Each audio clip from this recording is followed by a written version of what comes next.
All right, welcome to class Math Witches. It's Algebra 1, Chapter 2.3. I hope you have enjoyed doing your magic with your math. Today we're going to be solving equations again, but this time we're going to be doing it by division and multiplication. All right, starting off very simple. If we have something like 7x equals 49, notice in this problem, there's no addition or multiplication going on here. This is there's no addition or subtraction. There's only multiplication going on here.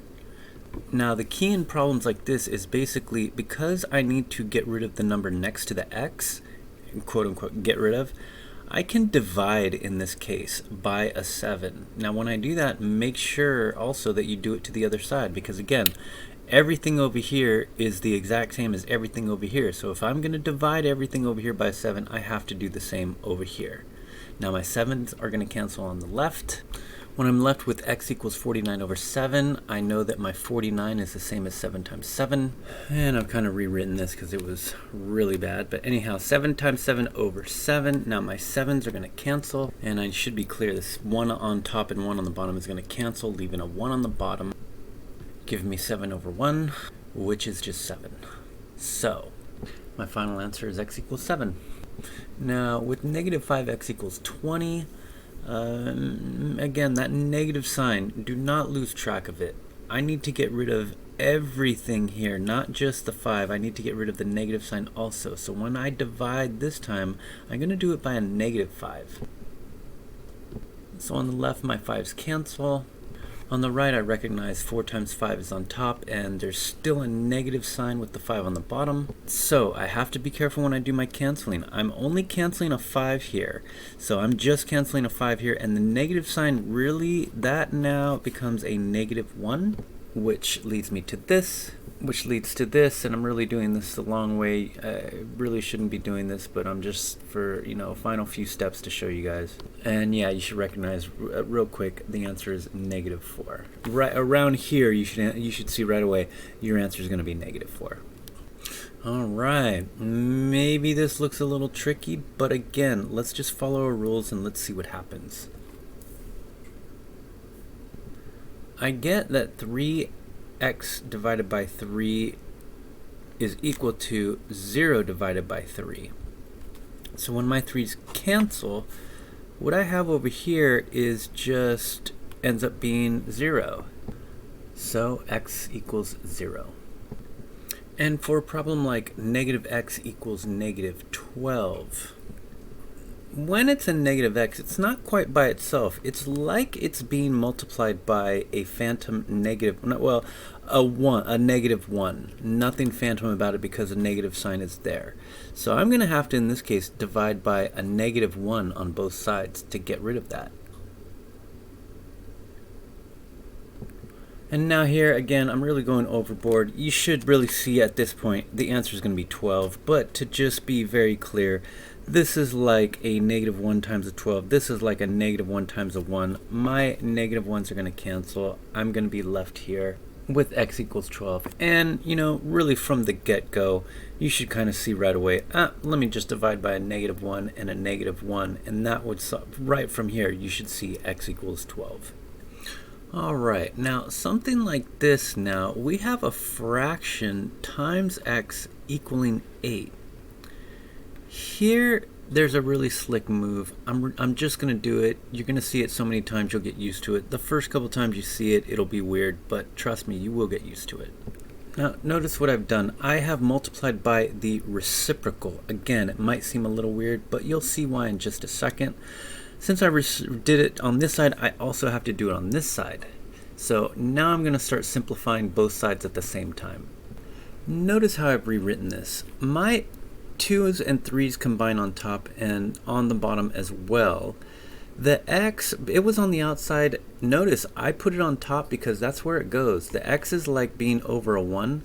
So when I combine everything, the x goes on top. On my right, I get my 8 times 3 on the top and the 2 on the bottom. Things cancel on this side. In the past, I've been changing my 8 to a 2 times 4. Guys, I'm not going to do that anymore. This is how this is going to go from now on.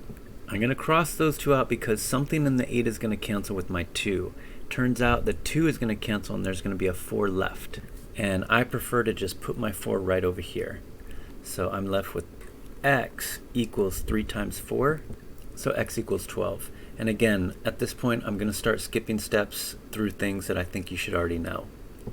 Here's my next problem. To clarify my left side, I'm going to rewrite it for you. Correction, actually I'm not. I am going to multiply both sides by the reciprocal of 1/6 because 1/6 is what I need to get rid of to get d by itself. And this is how I chose to write it. You know, I ended up putting a dot in here and my d here. Again, some people are going to write this different. Anyhow, here's my 1/6. Oops, I forgot mine over here. And it's actually 6/1. So here my 6's are going to cancel. Over here I cancel my 2 and my 6, meaning, and I'll be left with the 3. I probably shouldn't have put that dot there.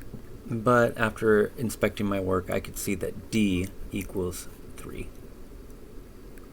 Here I have a divided by 2, and that equals 1. And I'm just gonna, for the sake, because maybe I didn't go over this enough, but a divided by 2 is also the same as a times 1/2, and that equals 1. Now here I can multiply by my reciprocal, which will be 2/1.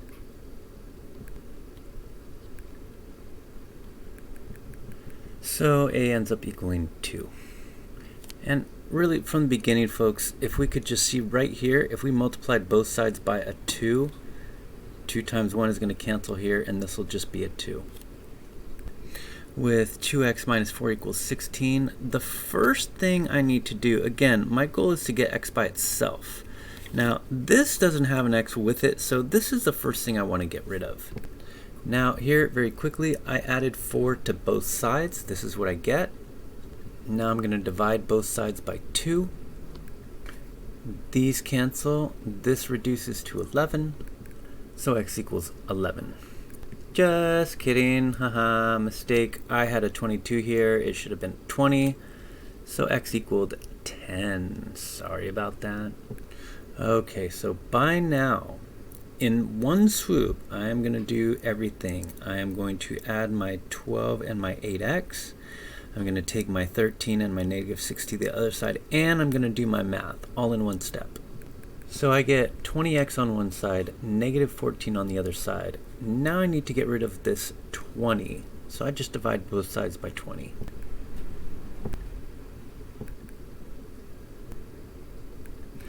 And finally, x equals -7/10.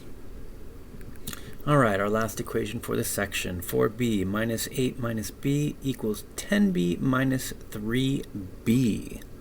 Okay, so here I can see quickly that most of my b's are over on this side, so I'm going to take these b's, bring them over here, all in one swoop, and it turns out I just have this 8, so the 8's going to be left over here. And the way I did this in my head was I said I have 10 here, take away 3, so I have 7b. When this b comes over, it's going to make it 8b.